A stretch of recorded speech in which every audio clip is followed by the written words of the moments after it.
My dude. What's up, guys? Do you like this pimpin' border? Because I spent way too much time on it. I don't know, man. It's probably just for this episode, just because I don't know if I like it or not. I'm looking at it right now in the little preview. I don't know if I like it. If you like it, let me know in the comments and I'll keep it. But since I was so flaky last week and I've been kind of flaky with my channel, I decided to go ahead and spend the extra money to get the rest of the cards. So we have the rest of the cards, and so I just slapped together a deck. The easiest deck to build in Magic in general is red deck wins. That's what we built. That's what we're going to be playing. Let's get to it. All right, this guy's avatar is kind of 3-color, right? Like, isn't there a tribe and cons that I don't know, like Sultai and Urukai and Jorubai, Murklurk, or whatever the fuck they're called. They're 3 colors or 4 colors, and I don't know them. All right, so we're going to explore what openers that we want to keep. This seems pretty good. I play first. That's really good.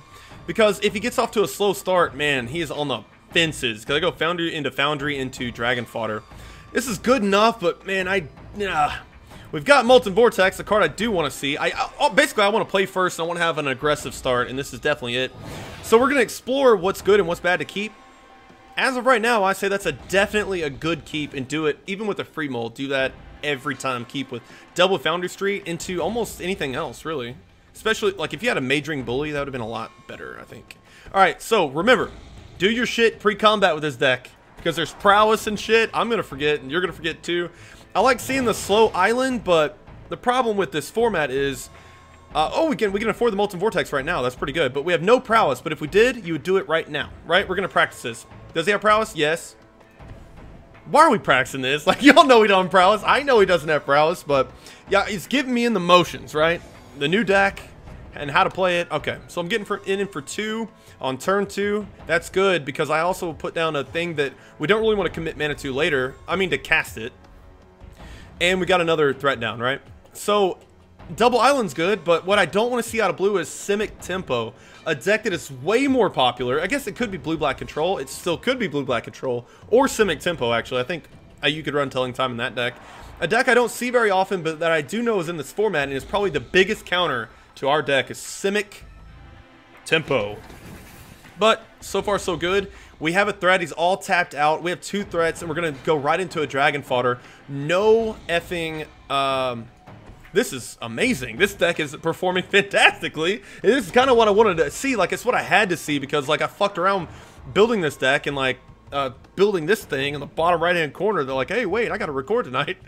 But yeah, at least I bought the cards, right? Do we need the 3rd mana? We do, so we are gonna lay it this turn, but you have to remember, this is the reach. This is one of the only reaches in the deck is Molten Vortex. We're gonna get him for 6 anyway. He's way off from Languish. Dispersion Wave, right? Is that what it's called? The 2 and X? You're gonna get so sick of me questioning that shit. Learn the format, head case, but anyway, I think it's Dispersion Wave. That would suck. He could do it for 2 or for 1 right now, and that would probably be worth it. Especially if he had like Sphinx's Tutelage or stuff like that. He didn't want to tap it out later on for bigger stuff. Although at land drop 3, okay, I'm not laying that land. I do have Avaricious Dragon, but it's a 1-of. We already have our shit. Okay, so we're gonna swing in. He's taking 4, going down to 8, and we have 6 damage, 7-8. We have lethal in our hand. Oh, that's awesome. Draw a card. Okay, so what does that mean? Man, we had lethal in our hand, so as long as he didn't give life, if we would have got in that turn, we would have been solid. I don't really want to Exquisite Firecraft right now, but I think I'm going to. Because I'm nugging him. That doesn't hit creatures, man. Like, this is all fodder. It literally has fodder in its name. Dragon Fodder. It's not fodder for dragons all the time, but it's definitely fodder most of the time. Like, these 1/1s have done their job, especially these motherfuckers. They've got in. He's at 8. The rest of the time, he's just going to lay a creature. 3 of them are going to get in. One's going to say, goodbye, brothers. And then we're going to win, right? Thopter Engineers, well, not as many are going to get in because I think we Twin Bolt. One of the Thopters, we can't Twin Bolt this, obviously, and we still lose 3. He goes down to... he's swinging. Yeah, you shouldn't swing. That makes it a lot easier. Because, dude, he's got to be on the back burner, especially with the 1-3. Even that 1/1 Thopter, like, get aggressive later, especially with Thopters, right? That's decent. Okay, so what are we doing here? Excuse me. Okay, so we could lay Ember Hauler, keep the mana open. Okay, that's what we're going to do. So we're going to lay Ember Hauler, Keep the mana open to activate Ember Hauler just in case he like tries to take care of it. I don't really know why he would, but we're going to keep this mountain in our hand. We could lay the mountain in Twin Bolt, but there's no reason to. I might have entertained the thought if he would have left that 1/1 open, but he didn't, right? That's really good. We can like Twin Bolt. I'm not doing it. Like, I'm getting in with my creatures. They're dying. They're doing exactly what they need to do. And when he does nothing on his instep, I will discard the land and I'll have Twin Bolt and all that damage open, and we win next turn off of that. So that's, man, we have lethal over 3 different things, and we have ways to cast it next turn. That is not good for a brother, right? There's not a lot he can do here. And was this a weird deck? It's a weird Doctor deck, right? Like Hydrolash. But I'll take it, baby. This deck is performing. There's Displacement Wave. That's a bitch. For 0, that's really smart because it kills all my tokens, but it kills his tokens too. I'm not missing anything. He did it for 0, right? Like, he doesn't have, like, lands tucked up under his butt that he tapped. And I didn't see, right? Freeze frame! We pay 1. Nug him. Discard 1. Confirm. Weird Thopter deck. It's like he wanted to build Thopters and counter Thopters. Like the same deck, which normally doesn't work, obviously. So we're going to Twin Bolt him, and... glorious. Man, it feels good to have cards. Brand new deck. New shit. Love it. Connection to the service was lost. Uh-oh, this might be it for this video. If the servers come back... shit! I'll see you, hopefully. I don't know. Crisis averted. We're immediately back in the game with a red-black Rakdos Mr. Steal Your Girl against this deck. If it is Rakdos Mr. Steal Your Girl. Actually, you know what? That's my blue-white name for that deck. So, it's Rakdos... what? Boring. Rakdos Sack and Steal. It's not Mr. Steal Your Girl, although they will be stealing my girls. Some ugly bitches, but those are my girls. Okay, so we do need lands with this deck. We need like more than 1. I don't really like it. If this was really, I don't know. I play first. This deck mulligans aggressively, like that no lander's okay. That is horrible. We can't actually mold a 5 and still win though. We can still win with this. We do Goblin Glory Chaser, one of the best cards in the deck, especially equipped up with an Infectious Bloodlust turn 3, because I think land drop 2. Especially on the play, you do Mage Ring Bully. We can come back from this, right? Because you see how just like seamlessly, like, oh shit, fuck, balls, holy shit, we're at 5 cards. But this deck can mulligan aggressively. That's why I like it. That's why I like it. It doesn't have prowess, right? Renown, holy shit. I'm so scared. It has Renown and Menace.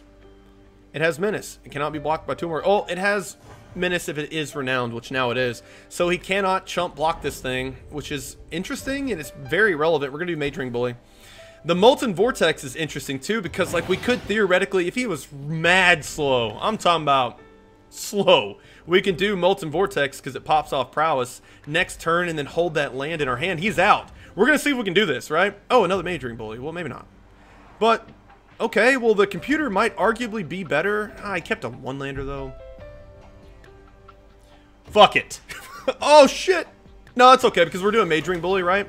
We could have done, we should have done land, land Molten Vortex, and then Mage Ring Bully. But I think we're going to finish this game out. If we do finish it, I guess it'll be done, done for this video for the night. I don't really want it to be, man. That was kind of fun. But we're not going to lay Molten Vortex now because we can do it later to buff up both of these, right? So he got a little bit of slow start, but he also kept a 1-lander. Now he's got a tap land. Not really sure what he kept or what deck he's playing. And you know what? We're not going to find out because I'm murdering this dude before anything happens. Prowess popping off. Mage Ring Bully, one of the best cards in the deck. I knew it before I put him in because that card's a bitch to play against the few times I played in this archetype. So we're going to do nothing. We're going to swing in for 8. After we kept a mold of 5, we got a little lucky on the draws, arguably, but we're swinging it for 8 on a clear board. Pretty sure we can come back and win this.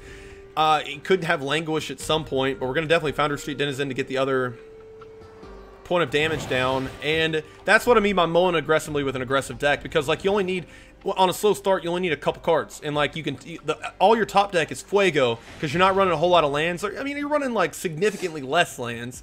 And now, right now, I wouldn't even mind lands with Molten Vortex, which is kind of weird, right? Like, should you run this card in a aggro deck with 20 mountains? Let me know what you think, if this game even makes the video. Him having an 0-2 there is awesome, because that means I get to, well, kill his creature and just keep getting in. Seems good. That. This. Firm. I've never done it before, and I was thinking I do have lethal. I have lethal even over like this other two, so I had lethal even if I would have swung in, I would have still had lethal. Nasty! Okay, so Molten Vortex, guys. You just saw what it could do a little bit. The versatility. Like, do you run it in a 20 mountain deck? I don't know. But unfortunately, I think it's going to have to do it for this video because you got this fucking head case border. I'm all trapped into this card forever. And that was a pretty fun game. I'm also doing this because I'm gambling that the servers might be all fucked up. But that's going to do it. We'll play around this deck, definitely. Maybe one more episode. Maybe in the future. I really want to build Mr. Steal Your Girl Bad, which is blue-white tempo. Cannot wait to play that deck. It looks really fun. On paper, anyway. I've looked on the forums, and the lists they have out there look almost complete from what I do anyway. So, and they play tested it. So it gives you a leg up, and I'll definitely give credit. I don't know how y'all feel about that, but I don't want to say I don't care, but like people have, especially people that have had the cards now, they already have deck lists out. Like blue-white isn't revolutionary for tempo. And when they give you cards like Will Breaker and all these fucking enchantments, say Mr. Steal Your Girl and Mr. Tap Your Girl, you know, there's an archetype in there, and there are people out there that have been playing this for like months now, longer than me, that archetype. So I'll probably steal a deck list. With Red Deck Wins, you don't really have to because it's really easy to build. Sorry if you feel that way too. Let me know in the comments how you feel about that too, because next time you see me, I'm probably not going to be playing my deck. But it'll turn into my deck because I'll throw out like a land and put in like another land and call it up my own, right? Love you, homies. Later.